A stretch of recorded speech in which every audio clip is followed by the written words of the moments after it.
Absolutely. Here's a 5-0-word script for your kindness stories YouTube video titled Bullies made the quiet girl play their Squid Game. Her final move left everyone speechless. It includes a natural channel intro at the start and flows like a real spoken script. No brackets, no headings, and no text inside brackets. Let's get right into it. ****, welcome to Kindness Stories, where we share real-life stories that inspire, move, and remind us that kindness, courage, and empathy can change lives in unexpected ways.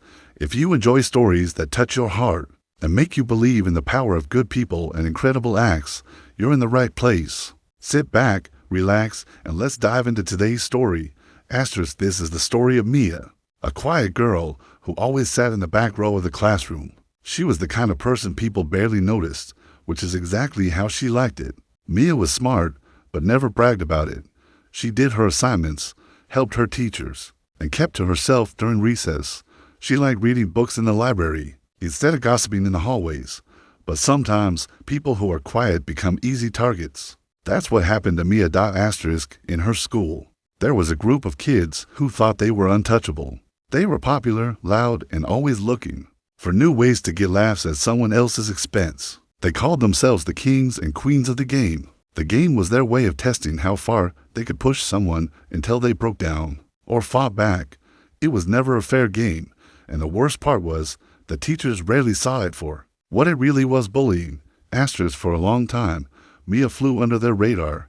She was like a shadow, moving quietly from class to class.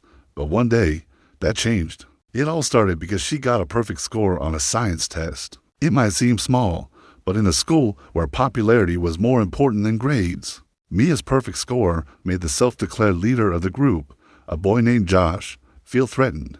Josh had always been the top student in science, and Mia had just knocked him off his throne. Josh wasn't the type to let that go. At first, he tried to ignore it, but when the teacher praised Mia in front of everyone, he felt humiliated. He whispered to his friends, who immediately started laughing and pointing at Mia as she walked back to her desk. From that day on, she became their new target.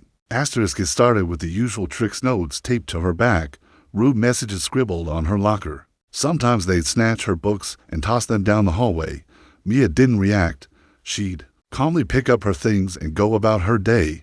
Her lack of reaction only made them push harder. They wanted a reaction. They wanted her to cry or beg them to stop.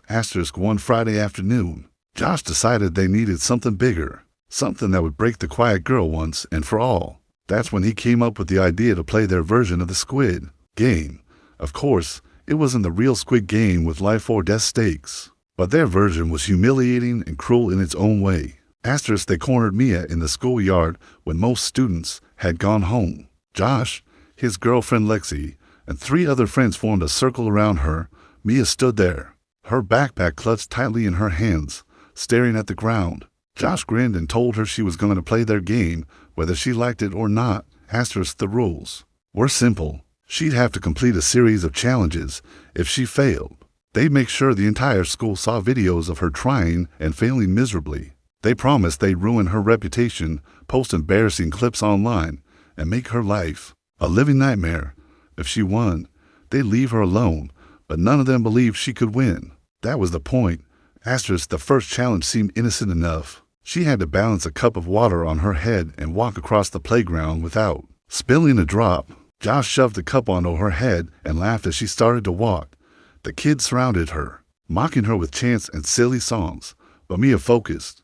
She kept her eyes on the ground, tuned out the noise, and took one careful step after another. To everyone's surprise, she made it to the other side with the cup still full. Josh looked annoyed, but smiled coldly. He clapped sarcastically and said the next challenge would be harder. Mia had to solve a puzzle they'd drawn on the ground with chalk.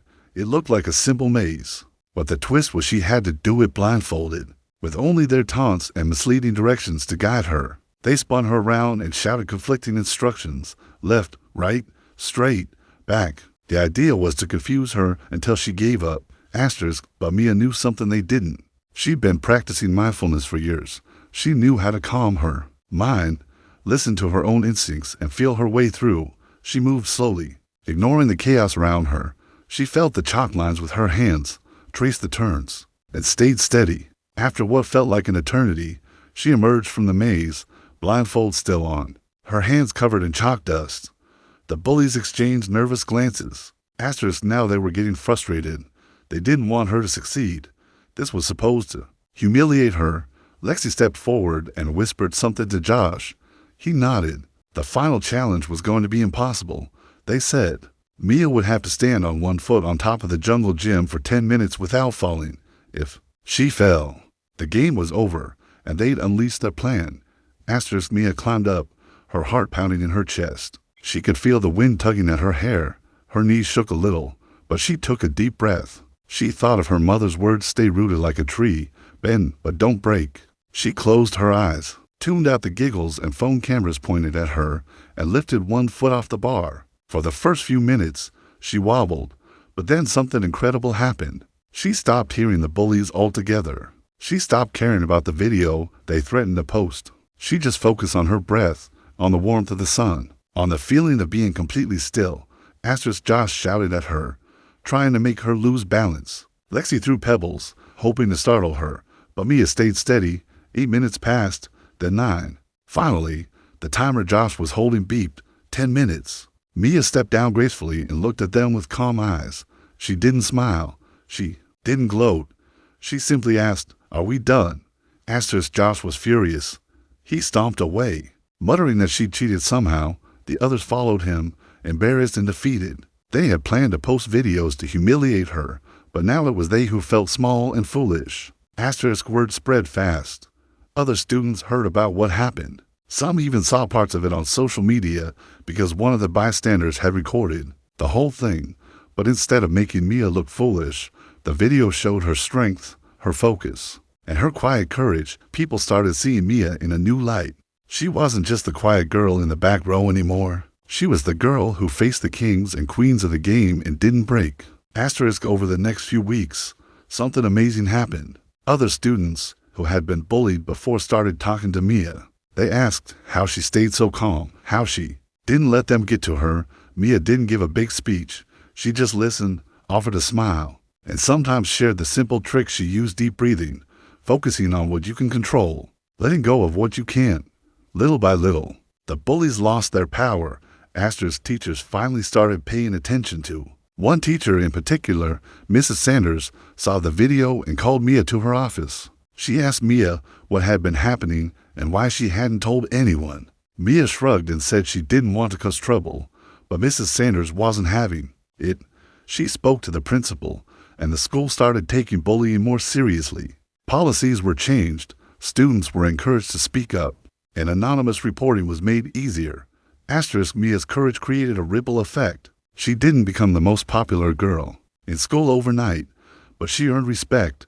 Even the bullies backed off because they realized they couldn't break her. In the end, the girl who never wanted to be in the spotlight became the quiet hero others looked up to.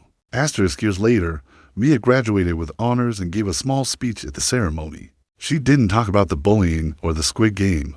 She talked about how sometimes the strongest people are the ones who speak the least, and that kindness and calm can be the most powerful weapons against cruelty. She thanked her classmates for teaching her that courage doesn't always roar, sometimes it whispers. Try again tomorrow.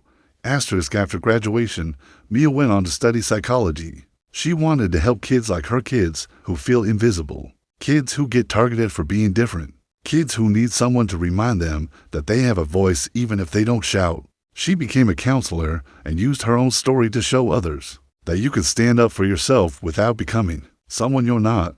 And the bullies, life has a way of teaching lessons. Some of them grew up and apologized. Some of them never did. But Mia didn't carry bitterness in her heart. She forgave because she didn't want to hold on to the pain they caused. Her final move, the one that left everyone speechless, wasn't standing on one foot or winning their game. It was choosing to stay kind and calm, even when others wanted her to break. It was choosing to forgive and move forward.